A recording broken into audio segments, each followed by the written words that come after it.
자, 안녕하세요 여러분. 이번에도 강의를 맡게 된 에오스 학술부장 한상엽이라고 합니다. 자, ESC 에오스 소프트웨어 캠프죠.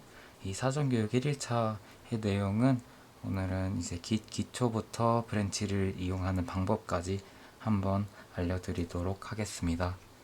자, 그래서 목차를 한번 같이 살펴보죠. 이제 오늘 할 내용 강의의 목차는 다음과 같습니다. 가장 먼저 GitHub가 대체 뭔지 한번 간단하게 살펴본 다음에 이 Git을 사용하기 위한 사전 지식들이 필요해요. 사실 뭐 대부분 알고 있을 거라 생각하지만 그래도 간단하게 다시 한번 짚어드릴 거고요.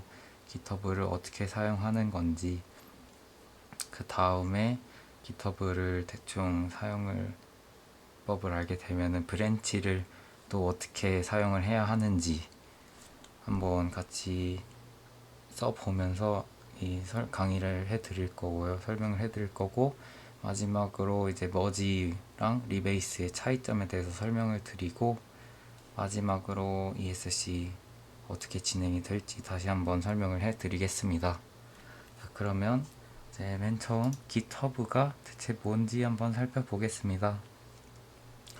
GitHub는 이제 버전 관리와 협업을 위한 코드 호스팅 플랫폼이라고 하는데 Git이 버전 관리를 맡고 있는 거고요.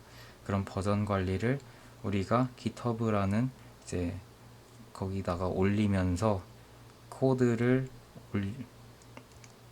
이제 남들이랑 같이 볼 수 있게 해주는 거죠. 그래서 코드 호스팅 플랫폼이라고 하는 거고요. 이를 이용해서 협업을 할 수도 있습니다. GitHub에서 제공해 주는 기능들은 뭐 소스 코드를 열람하거나 뭐 간단한 수정도 되기 때문에 버그 관리도 해줄 수 있고요. 남들이 어떤 프로젝트를 진행을 하고 있는지도 전부 다 확인할 수 있기 때문에 일종의 SNS 기능도 가지고 있습니다. 또 GitHub, 자신의 GitHub를 꾸며가지고 이거를 포트폴리오로 사용하는 사람들도 많이 있어요. 실제로 기업에 제출하는 경우도 있고요. 그래서 이렇게 개발자의 포트폴리오로도 사용이 가능합니다. 그래서 가입을 한번 해보죠. 뭐 별거 없습니다. 여기 링크가 있고요.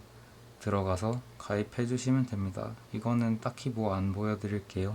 그냥 GitHub 들어가서 시키는 대로 정보 달라는 대로 다 주고 가입해 주시면 되겠습니다. 뭐 혹시나 해서 Git 설치하는 것도 넣어놓긴 했어요. 근데 사실 과제하면서 전부 다 제출해 봤을 거라 생각을 해서 이거는 그냥 넘어가겠습니다. 윈도우는 위쪽 링크에서 받아주시면 되고요. 리눅스나 맥은 터미널로 받아주시면 되는데 자세한 방법이 아래 링크에 설명이 되어 있습니다. 이거는 이 정도로 하고 넘어가겠습니다. 그래서 제 컴퓨터에 Git이 제대로 설치되어 있나 확인을 하려면 커맨드 창에서 git 이제 대시 버전이라고 입력을 해서 잘 나오는지 확인을 해 주시면 됩니다. 이 커맨드 창 띄우는 거는 이제 윈도우 R을 누르면 실행하기가 나오는데 거기다가 cmd라고 치고 엔터 누르면은 이런 까만 창이 바로 뜨게 됩니다. 거기서 이제 이렇게 확인을 해 주시면 되고요. 그러면은 바로 이 Git을 사용하기 위한 사전 지식에 대해서 조금 설명을 드릴게요. 가장 먼저 커밋과 푸시가 있습니다. 커밋이라는 거는 파일을 추가하거나 변경한 내용을 저장하는 작업이에요. 이 저장소라는 거는 내 로컬 저장소일 수도 있고 원격 저장소일 수도 있는데 일단은 이 지금까지 어떤 것들이 변화가 되었는지 기록을 남기는 일이고요. 푸시는 이렇게 파일을 추가하거나 변경한 내용을 내 로컬 저장소에서 원격 저장소로 올려주는 업로드를 하는 작업이에요. 둘은 명백히 다른 것이고요. 다음으로는 이제 로컬 저장소랑 원격 저장소라는 단어들이 있는데, 말 그대로 로컬은 내 컴퓨터에 내 하드나 내 SSD에 저장되어 있는 그 공간을 이야기를 하고 있고요. 다음으로는 이제 원격 저장소, 말 그대로 내 컴퓨터가 아닌 서버에 저장되어 있는 그 공간을 이야기를 합니다. 서버에 저장할 수 있는 공간. 그 GitHub가 원격 저장소가 될 거예요. 그래서 이 기본적으로 어떻게 작동을 하냐 살펴보면, 로컬에서 작업한 뒤 그 작업한 결과를 원격 저장소에 저장하는 식으로 그 프로세스가 진행이 됩니다. 이 과정을 푸시라고 하는 것이고요. 이제 브랜치는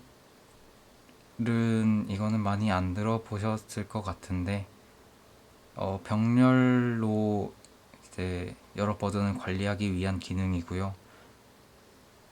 약간 사실 저 앞에 설명보다 독립된 작업 공간이라고 생각하시면 될 것 같아요.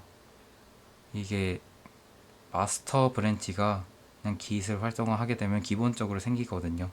이 마스터 브랜치에서 내가 만약에 회원가입 기능을 추가하고 싶다 하면은 이렇게 브랜치를 하나 새로 파서 이제 이쪽에다가 이제 그 회원가입과 관련된 기능들을 전부 다 개발을 한 뒤에 마스터랑 합쳐주는 그런 과정으로 이제 프로세스가 진행이 됩니다.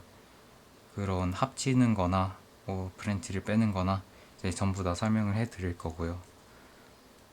그래서 다른 용어 정리할 만한 게, 커맨드 라인 CMD 알고 계시죠? 맥이나 리눅스에서는 터미널이라고 부르고, 이제 마우스로 아무런 대부분의 명령들이 잘 안 돼요. 그래서 보통 키보드로 전부 다 입력해서 수행을 하는 것이고요. 저장소, 레포지토리, 말 그대로 프로젝트가 저장된 공간이에요. 디렉토리라고도 하고 레포로 줄여서 말기하기도 합니다. 이제 커밋 여러 번 얘기했지만 지금 작업하고 있는 상황을 내 레포에 사진을 찍는 거예요. 내가 지금까지 이런 작업들을 했고 이거를 체크 포인트를 만든다, 혹은 깃발을 꽂아준다. 지금까지 한 작업들이 어떤 작업이라고 메모를 남길 수도 있는 거예요. 그래서 그런 작업이라고 생각하면 조금 편할 것 같아요.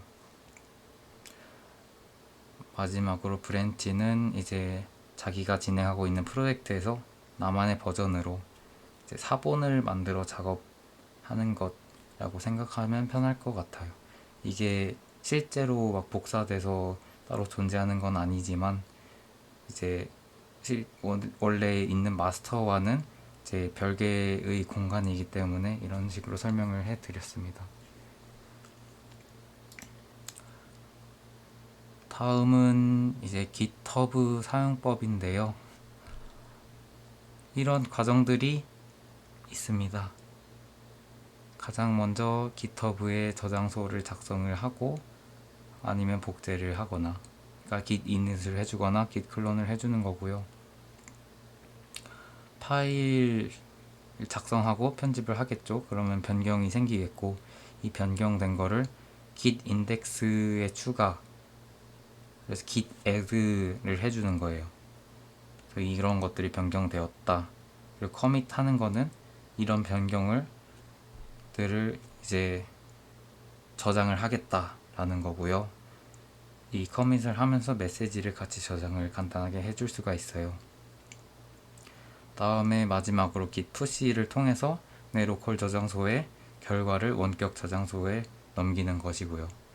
이거를 한번 보여드릴게요.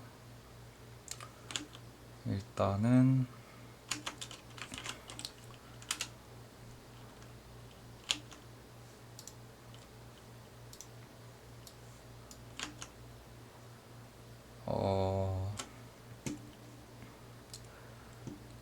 안드로이드 스튜디오를 열어가지고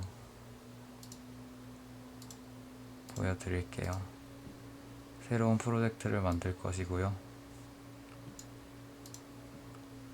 이름은 ESC 사전교육과제니까 previous 그냥 이렇게 저장을 해 볼게요. 그래서 이렇게 파일이 생성이 되었죠.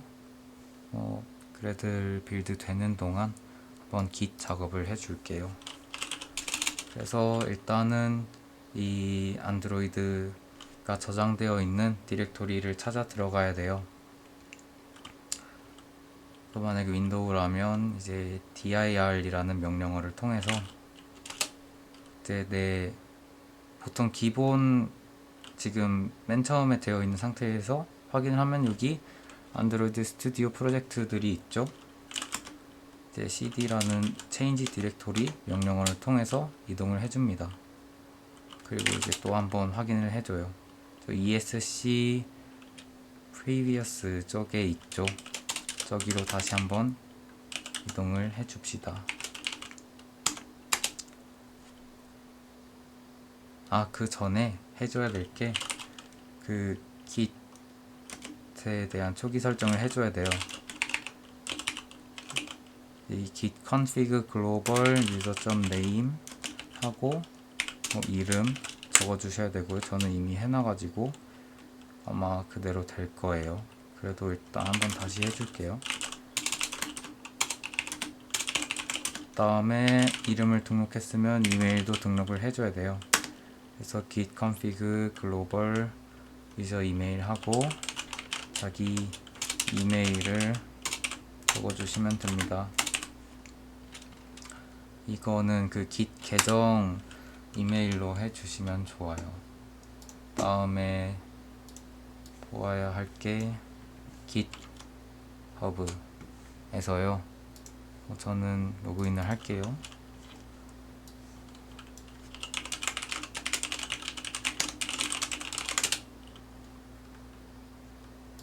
로그인을 한 다음에 새로운 레포지토리를 만들어 줄 겁니다. 이 레포지토리 이름은 프로젝트와 동일하게 만들어 줄 거고요. 그냥 퍼블릭으로 만들겠습니다. 다른 거 안 건드리고요. 이렇게 만들어 주면은 이제 내 GitHub에 이런 ESC previous라는 지금 원격 저장소가 만들어진 거거든요. 그러면은 여기서 이제 내 원격 저장소를 등록을 해줘야 돼요. git remote add origin 하고 여기 이 주소 있죠. 이 주소 복사를 해서 여기다 붙여 넣어줍니다. 보시면은 git remote add까지가 원격 저장소를 이 컴퓨터에 등록을 하겠다라는 거고요. 오리진은 그 원격 저장소의 이름이고 뒤에 나오는 거는 그 주소입니다. 이렇게 주소를 해주면은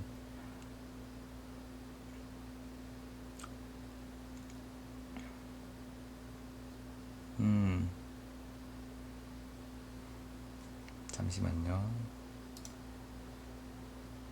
자, 여러분 하나 안 했어요. git init을 안 해줬어요. 이 폴더에서 git을 사용을 해주겠다 라는 표시로 이제 git init을 해줘야 돼요.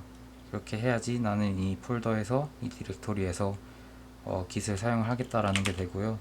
이제 remote add origin 그 주소를 해 봅시다. 그러면은 이제 오리진이 추가가 된 거예요.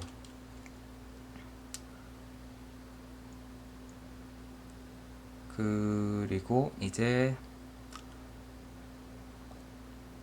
한번 올려 봅시다. 지금 안드로이드 스튜디오에서는요,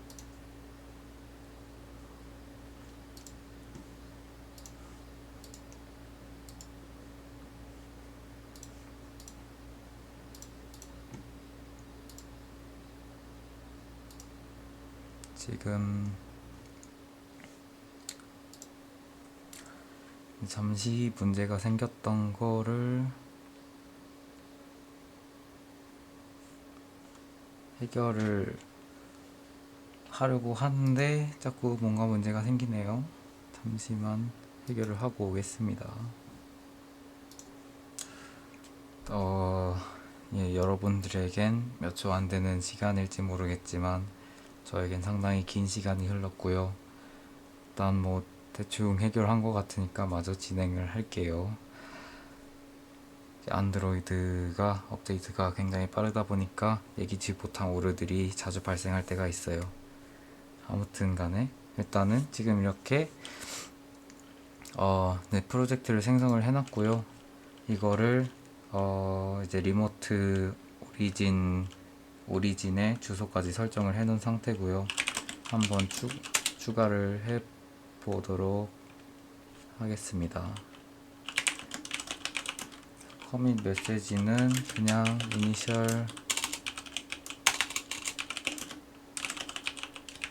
이니셜 커밋이라고 해서 추가를 해 놓을 거고요. 마스터에서 원격 리모트 저장소 오리진으로 푸시를 해 주겠습니다. 자, 이렇게 하면은 지금 내 로컬 저장소에 있던 게 원격 저장소로 날린 거죠. 자, 그러면은 지금 아직 새로 고침 안 한 상태인데 여기에 어떻게 바뀌나 한번 봅시다. 이렇게 이니셜 커밋으로 모든 파일들이 들어갔어요. 지금 이렇게 푸시까지 해서 깃허브에 올라간 걸 확인을 했죠. 자, 그러면은 한번 뭐 수정사항 생겨서 커밋하는 건 쉬우니까 다음 내용 설명하면서 진행을 해 보도록 할게요. 이제부터는 브랜치를 사용하는 법을 알려드릴 건데 브랜치가 어떻게 만드는 건지부터 해서 작업해서 푸시하고 풀하고 하는 것들, 그리고 브랜치를 병합, 머지하는 거랑 삭제하는 것까지 한번 알려드리도록 하겠습니다. 이제 현재 작업 중인 브랜치에서 이 앞에 별이 붙어 있거든요. 보시면은 이제 여기서도 이 사용하면은 현재 작업 중인 마스터 브랜치가 있죠. 여기 앞에 별이 붙어 있어요. 이런 식으로 브랜치 앞에 별을 붙이고요. git 브랜치만 썼을 때 맨 아래에 보이는 것처럼 브랜치 목록을 보여주는 명령어고, 브랜치를 만들고 싶다 하면은 git 브랜치 하고 뒤에 이름을 적어주면 돼요. 그러면 그 이름으로 된 브랜치가 생성이 되는 거고, 체크아웃을 이제 이렇게 사용을 하게 되면 그 브랜치로 이동을 하는 거예요. 근데 두 개를 동시에 할 수 있는 게 있죠. 이제 git 체크아웃하고 옵션으로 b를 주는 거예요. 그 뒤에 이름, 브랜치 이름은 버튼이라고 줘볼게요. 그러면은 이제 git 브랜치라는 명령어를 통해서 확인을 해봅시다. 지금 버튼이라는 브랜치가 생겼죠. 색깔도 바꿔서 보여주네요. 초록색 별표, 그러니까 초록색이고 별표가 붙어있는 그 브랜치에 현재 작업을 하고 있다는 이야기예요. 자, 브랜치에서 개발 작업 뭐 한번 간단하게 수정을 해볼게요. 여기다가 버튼을 추가를 해서 뭐 대충 연결을 해봅시다. 이렇게 버튼을 추가해줬고요. 그러면 얘가 이제 어떻게 수정사항이 생긴 거죠, 지금. 자, 한번 커밋을 해볼게요. 자, git 다 추가해 주시고요. 커밋 메시지를 작성을 할게요. 메시지는 commit from button branch 라고 할게요. 그래서 이 커밋이 추가가 되었고요. 이제 얘를 한번 올려줍시다. git push origin, 오리진에다 보낼 건데, 내 원격 저장소에 보낼 건데, 지금 작성하고 있는 브랜치가 버튼이니까 버튼이라고 적어주셔야 돼요. 이렇게 하면은 이제 원격 저장소에도 브랜치가 생기는 거예요. 그 버튼이라는 브랜치가 생긴 거고, 보시면은 이제 여기서 이제 여기서 브랜치를 확인할 수가 있거든요. 버튼이란 브랜치가 있고, 여기만 이제 바뀐 게 여기만 있으니까 이 앱 단에 새로운 커밋이 들어간 게 확인이 되었죠.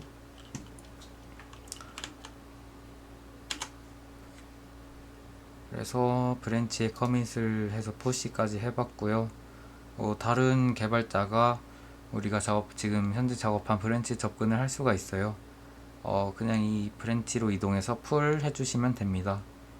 그러니까 지금 제 컴퓨터가 아니라 다른 컴퓨터에서 이 git 체크아웃하고 그 브랜치로 이동을 한 다음에 풀을 해주시면 네, 지금 그 브랜치에서 작업하고 있던 내용들을 전부 다 받아올 수가 있어요. 자, 한번 브랜치를 병합을 해볼게요. 지금 보시면 버튼 브랜치에 있어요. 일단은 내가 지금 하고 싶은 게 이제 버튼 브랜치에서 변경한 내용들을 마스터에다가 적용을 하고 싶은 거기 때문에 마스터를 베이스로 해서 버튼을 합쳐줘야 되는 거거든요. 그러면 마스터 브랜치로 갑시다.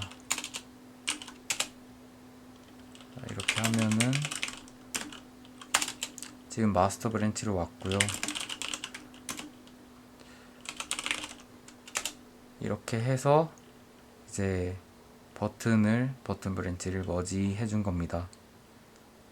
이렇게 하면은 지금 마스터 브랜치에 버튼의 변경 내용들이 넘어왔어요.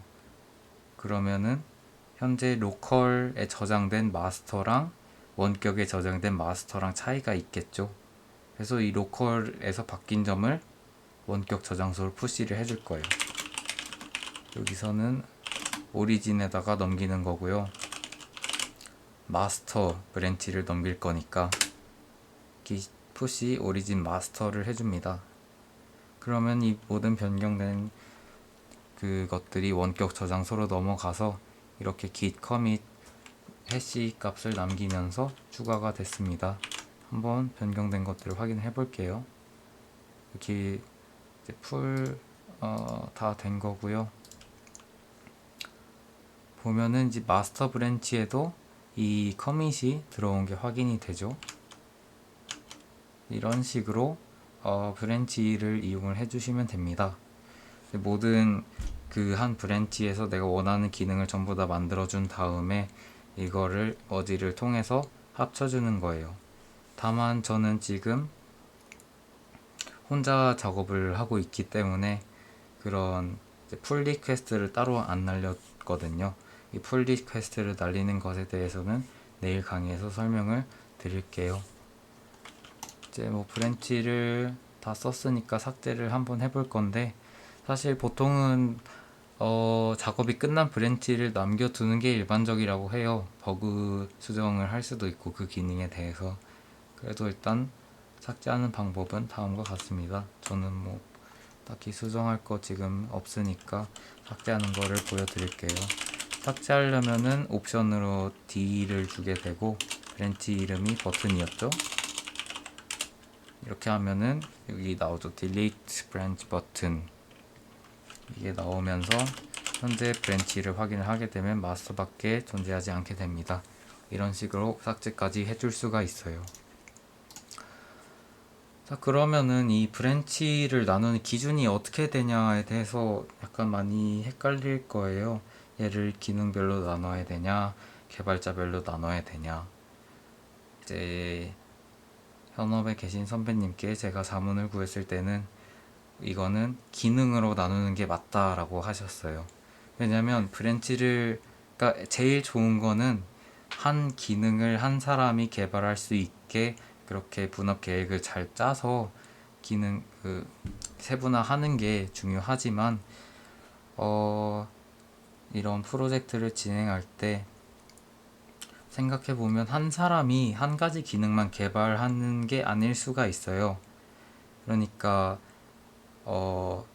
기능별로 브랜치를 나눠줘야지 그런 커밋과 코드가 꼬이지 않을 수가 있어요. 만약에 개발자별로 브랜치를 나눴을 때 여러 기능을 하나의 브랜치에서 작업하게 될 경우 코드랑 커밋이 막 꼬여서 보기 힘들게 될 수가 있으니까 가능하면은 브랜치는 기능별로 나눠주시는 게 좋습니다.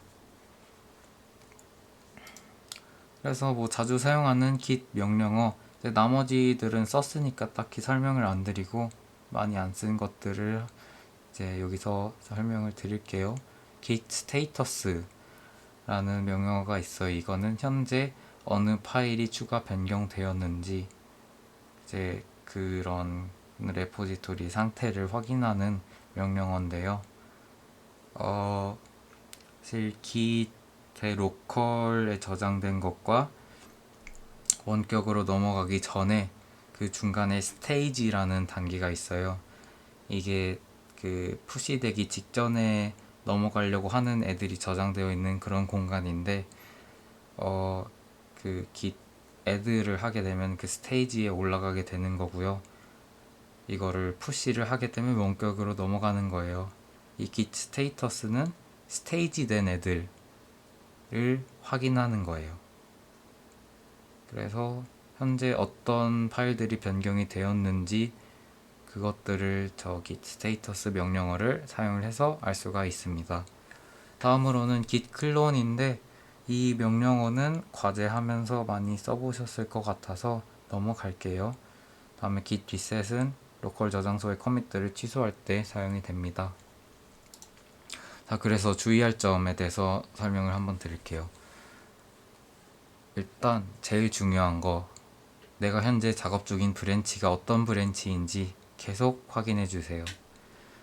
왜냐면 프로젝트를 진행하면서 마스터 브랜치는 최대한 건들지 않는 게 좋아요. 왜냐면 이거는 최종 배포될 버전이라고 보시면 되고, 모든 기능의 개발은 이제 따로 브랜치를 파서 진행을 해 주시는 게 이제 원본에 대한 손상이 제일 없을 테니까.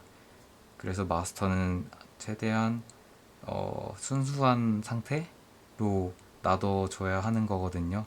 그래서 현재 혹시나 마스터에서 뭐 머지를 하거나 작업을 한 다음에 원래 브랜치로 돌아가지 않았다면은 이제 마스터를 건드리는 일이 생길 수가 있으니까 현재 작업 중인 브랜치를 계속 확인을 해 주셔야 하고요. 뭐 커밋과 푸시가 다르다는 걸 여러 번 설명했지만 이거에 대해서 혹시나 한 번 더 헷갈리시는 분들이 있을까봐 이 둘은 엄연히 다른 거라고 한 번 더 이야기를 해 드릴게요. 커밋은 지금까지 한 작업들을 그냥 표시를 해주는 거예요. 이 커밋들은 로컬에 저장이 되고 그래서 인터넷이 필요 없어요. 커밋을 하는 작업은. 하지만 푸시를 한다는 거는 지금까지 내가 저장해 놓은 쌓인 커밋들을 원격 저장소에 올리는 일이기 때문에 이거는 인터넷이 필요한 일이라서 이 둘은 엄연히 다르다는 걸 이야기하고 싶어요. 자, 그래서 마지막으로 설명을 드린다고 했던 게 이 머지랑 리베이스와 관련된 내용들인데, 머지는 브랜치를 통합하는 것이고, 리베이스는 말 그대로 이 베이스를 바꾸겠다, 옮기겠다 하는 거예요. 이게 머지만 쓰지 않는 이유가, 머지를 하게 되면은 기존의 다른 브랜치에 있던 커밋들과 마스터에 있는 커밋들 하고 내가 작업한 브랜치의 커밋들이 다 섞이게 돼요. 전부 다 마스터로 합쳐지면서. 그러면서 조금 커밋 로그가 지저분하게 남는 경우도 있기 때문에 이제 리베이스를 이용하면은 여기 그림을 보시면 B를 작업을 하고 C까지 작업을 했어요. 이 브랜치에서. 근데 B에서 또 하나를 파서 D랑 E라는 작업을 했어요. 하지만 얘네가 시간 순서로 이렇게 가야 한다고 했을 때 현재 이쪽 브랜치의 베이스는 이 B 브랜치인데 이 베이스를 C 브랜치로 바꿔줄 거예요. 그래서 베이스를 바꾼다 해서 리베이스라고 하는 거고요. 그러면 이런 식으로 훨씬 깔끔하게 나타나기 때문에 리베이스를 사용을 해주는 것입니다. 사실 리베이스 이 정도 설명으로 이해가 안 될 텐데 그래서 또 제가 준비한 게 있죠. 다 다음 슬라이드에서 나올 거고요. 일단 그 전에 같이 사용하면 좋은 프로그램으로 소스트리라는 것이 있습니다. 여기서 받아주시면 되고요. 깃을 GUI로 확인할 수 있는 프로그램이에요. 그래서 이 커밋 로그랑 브랜치 그리고 머지 과정까지 눈으로 쉽게 볼 수 있어요. 그래서 사용하면 훨씬 편할 거예요. 이 말고도 다른 프로그램들 많이 있는데 한번 직접 찾아보시는 것도 좋을 것 같아요. 자, 그리고 아까 그 다다음 슬라이드에서 나오는 이 사이트가 있거든요. Learning Git Branching 그 사이트 한글도 지원을 해주고요. Git의 동작 원리를 그림으로 보여주면서 간단한 문제들로 이제 좀 더 이해를 돕는 그런 사이트입니다. 한번 같이 확인을 해봅시다.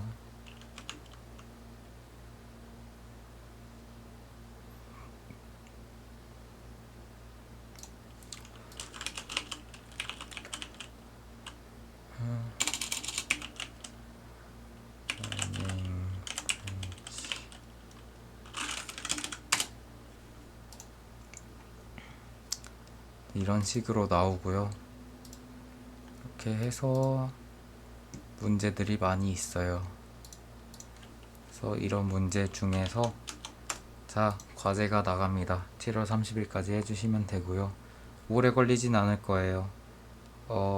간단한 것들이라서 이게 이 깃 연습하는 사이트에서 다음 문제들을 풀어주시면 되는데 메인 탭에서 있는 깃 기본과 다음 단계로에 있는 이렇게 총 8문제 있고요. 다음에 원격 탭에서 첫 번째 8문제 이렇게 총 16문제를 풀어주시면 됩니다. 과제는 어드밴스 반 들었던 분들만 해주시면 될 것 같아요. 왜냐면 프로젝트 반은 이미 프로젝트 다 해본 사람들이고 깃을 다룰 줄 알 테니까 아는데 굳이 한 번 더 할 필요는 없겠죠. 물론 하고 싶으면 해주셔도 돼요. 만약에 내가 깃이 헷갈린다 하는 분들은 이거 하면은 굉장히 도움 많이 됐었거든요. 저도. 그래서 과제는 7월 30일까지 해주시면 되고 제출 방식은 이제 다 문제를 풀게 되면 여기 이렇게 체크 표시가 나와요. 이 체크 표시가 전부 다 되어 있는 거를 보여주시면서 자기 이름을 이렇게 간단하게 같이 넣어주세요. 이거를 이렇게 메모장을 적고 같이 캡처해서 저한테 보내주시면 됩니다. 그냥 이미지 파일 2개 보내면 될 테니까 메인 탭이랑 원격 탭 해서 총 16문제 이렇게 2장의 이미지로 저한테 보내주시면 될 테니까 그냥 간단하게 카톡으로 저한테 보내주시면 될 거고요. 꼭 자기의 이름이 보이게 보내주시면 감사할 것 같아요. 그러면은 일단 깃에 관련된 내용은 여기까지고 ESC에 대해서 한번 다시 설명을 드릴 거예요. 제가 사실 설명을 드린다고 드렸는데 저도 이렇게 온라인으로 진행하는 게 처음이고 아마 부족한 부분들이 또 있었을 것 같아서 설명을 다시 한번 드릴게요. 사전 교육 오늘이랑 내일이죠. 강의 영상으로 진행이 됩니다. 둘 다 과제가 나가고요. 그와는 이제 별개로 아이디어 모집을 시작을 해야 돼요. 저희가 ESC 때 프로젝트를 시작을 할 거기 때문에 이때 시작하는 프로젝트는 2학기 내내 하고 또 우리가 2학기 종강하고 있을 학술제, 에오스 학술제에서 최종 결과 발표를 하게 되는 그런 생각보다 되게 긴 프로젝트이기 때문에 이제 지금 한번 제대로 틀을 잡아놓고 학기 중에 조금씩 건드리다가 학술제 발표 전에 제대로 해보는 걸로 할 생각이고요. 그래서 아이디어 모집도 30일까지 받을 거예요. 그러면은 이제 7월 31일이랑 8월 1일 그 주말이 있겠죠? 그때 동안 제가 이 톡방에다가 지금까지 나온 아이디어들을 올려드리면서 조금 고민을 해주셨으면 좋을 것 같아요. 내가 마음에 드는 아이디어는 어떤 거고, 저기 들어가면 괜찮을 것 같다, 재밌을 것 같다 하는 아이디어들 좀 고민을 해주시면 될 것 같습니다. 그래서 이제 ESC가 본격적으로 진행이 되는데 총 5일 동안 진행이 되고요. 줌으로 진행을 할 겁니다. 실시간이에요. 오후 1시부터 5시까지 총 4시간 동안 진행이 되고, 물론 그 외의 시간에 이제 자율적으로 프로젝트를 진행하는 건 이제 자유입니다. 물론 더 많이 할수록 더 좋은 결과가 나올 거고, 그러면 이제 본인들도 만족할 만한 결과가 나오겠죠. 다만 약간 이 줌으로 실시간을 진행을 하는 건 최소한 이만큼은 해주셨으면 좋겠어서 이렇게 진행을 하는 거고, 날짜는 예전에도 공지 드렸듯이 8월 2일, 4일, 6일, 9일, 11일 이렇게 5일 동안 진행이 됩니다. 각자 날에 무엇을 하는지 일단은 이렇게 되어 있어요. 이제 8월 2일 날 최종적으로 아이디어를 홍보를 해주셔야 돼요. 이거는 팀장님들이 홍보할 내용을 조금 간단하게 준비를 해오셔야 될 것 같고요. 홍보할 내용이라고 하면은 약간 내가 만들려는 앱의 메인 아이디어가 어떤 건지, 그래서 내가 원하는 사람들은 뭐 어떤 기능을 개발할 수 있는 사람이거나, 뭐 나는 백엔드를 원하거나 그런 서버를 할 줄 아는 사람을 원한다거나 하는 식으로 이렇게 그런 내용들을 준비를 해 오시면 좋을 것 같아요. 그렇게 해서 이제 지원을 받아서 팀을 정하게 될 거고요. 2일차와 3일차를 쭉 개발하기라고 적어 놨는데, 사실 이 개발을 바로 시작하기 굉장히 어려울 거예요. 아이디어가 얼마나 구체화되어 있느냐에 따라서 이 프로젝트 파일을 실제로 만들고 시작하는 시간이 결정이 될 텐데, 이번 ESC의 목표가 사실 이 5일 동안 프로젝트 파일을 만들 수 있다면 사실 저는 그 정도로 성공적이라고 보거든요.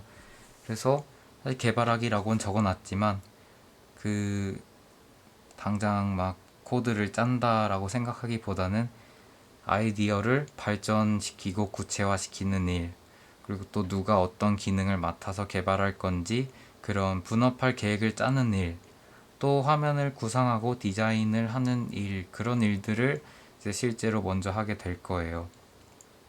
왜냐면 실제 코딩을 시작하기 전에, 그런 프로젝트를 시작하기 전에 이런 일들이 선행되어야지 훨씬 편하고 체계적으로 진행이 될 거기 때문에 이제 계속 개발이라는 단어를 적어 놨지만 그런 기획과 아이디어 발전 모든 것들이 개발이라 생각해 주시면 될 것 같아요.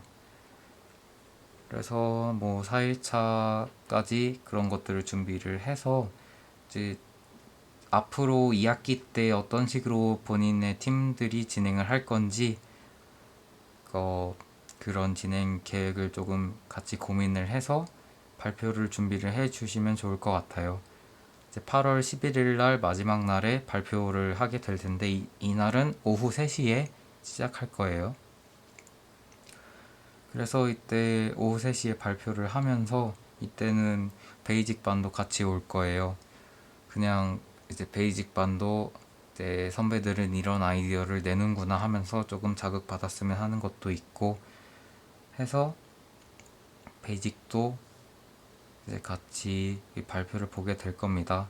너무 부담 갖지는 않으셨으면 좋겠어요. 그냥 단순히 우리는 이런 아이디어를 가지고 있고 이런 식으로 개발할 거다 라고 알려주면서 또 다른 팀들한테서 더 좋은 의견들이 들어올 수도 있는 거니까 그런 식으로 서로에게 의견을 공유하는 자리라고 생각해 주시면 될 것 같아요.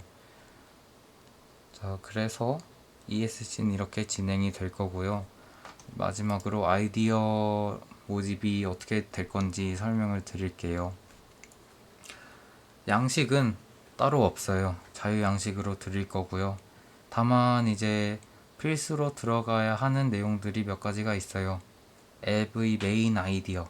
이 앱은 어떤 서비스를 제공할 앱인지는 무조건 설명을 해 주셔야 하고요. 그래서 어떤 기능들을 제공할 건지 또 같이 적어 주시면 좋을 것 같아요. 이런 아이디어 관련해서는 어드밴스 반 같은 경우 제가 첫 번째 과제로 내줬었죠. 앱 한번 기획해 보기, 아이디어 떠올려 보기.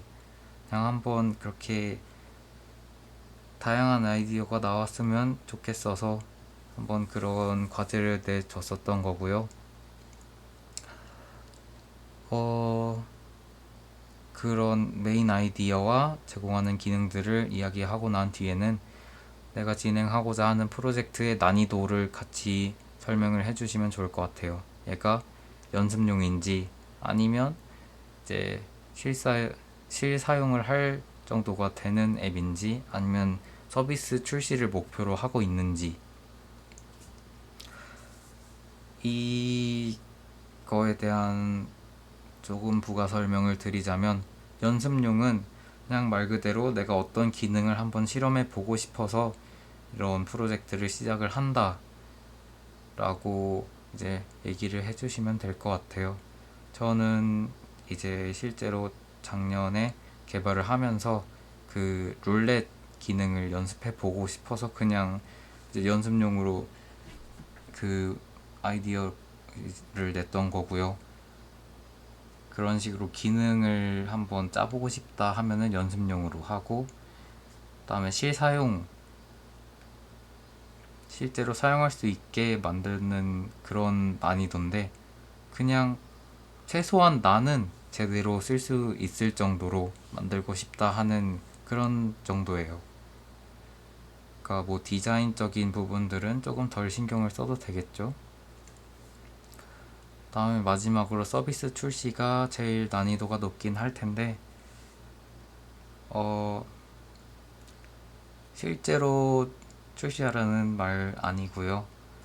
그냥 출시까지 하려면 어떤 과정들을 밟아야 하나에 대한 고민이 들어갔으면 좋겠습니다.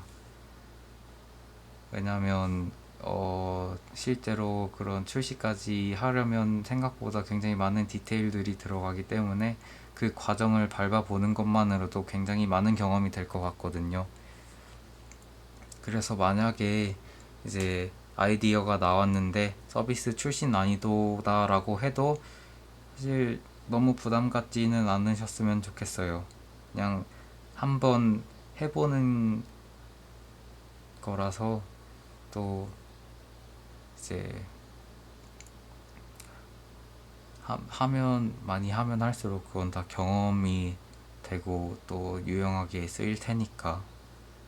그래서 난이도는 이런 식으로 나눠서 자기가 원하는 난이도에 이제 지원을 해주시면 됩니다.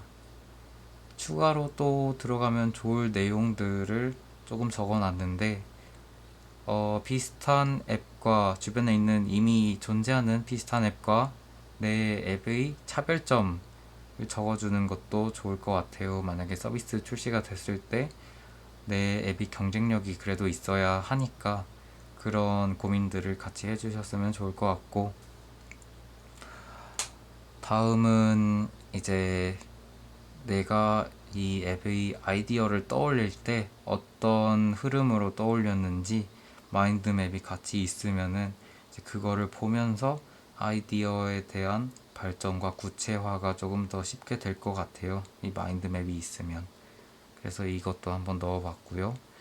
앱 사용자에 대한 분석, 이제 내가 만들려는 앱이 어떤 사용자들을 타겟 사용자로 두고 있는가가 나오게 되면은 아마 앱의 목적이 조금 더 뚜렷해질 수 있어요.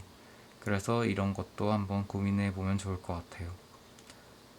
이제 또 앱 화면 구성도 디자인적으로 이런 틀이라도 있어야지 생각보다 편하게 진행이 되거든요. 그래서 이런 내용들이 또 들어가면 좋을 것 같다는 게 저의 의견입니다. 이런 것들은 꼭 집어넣지는 않으셔도 되고요. 이제 이거 외에도 자기가 넣고 싶은 내용들 자유롭게 넣어주시면 됩니다. 그렇게 해서 작성한 앱 기획서는 저한테 보내주시면 돼요. 이것도 30일까지 받을 거고요. 30일에서 31일 넘어가는 그 자정까지 받을게요. 이 앱 기획서를 이제 제가 받아가지고 그 전부 다 모이게 되면은 주말 동안 이제 그 톡방에 올려서 모든 사람들이 볼 수 있게 한 다음에 궁금한 점들 그 팀장들한테 다 먼저 물어봐도 되고요. 다음에 1일차에 팀장들의 홍보 시간이 있을 거예요. 그때까지 이제 홍보하고 본인들의 마음의 결정하고 이제 팀을 정하게 될 겁니다. 그러면은 이 정도면은 ESC랑 아이디어 홍보까지 어느 정도 충분한 설명이 됐을 거라고 믿고, 혹시나 궁금한 거 있으시다면 언제든지 부담 없이 저한테 연락 주셔서 물어봐 주시면 감사하겠습니다. 저는 굉장히 많은 아이디어가 들어와서 다양한 팀들이 만들어졌으면 좋을 것 같습니다. 오늘 강의 여기까지 하고 마치겠습니다. 감사합니다, 여러분.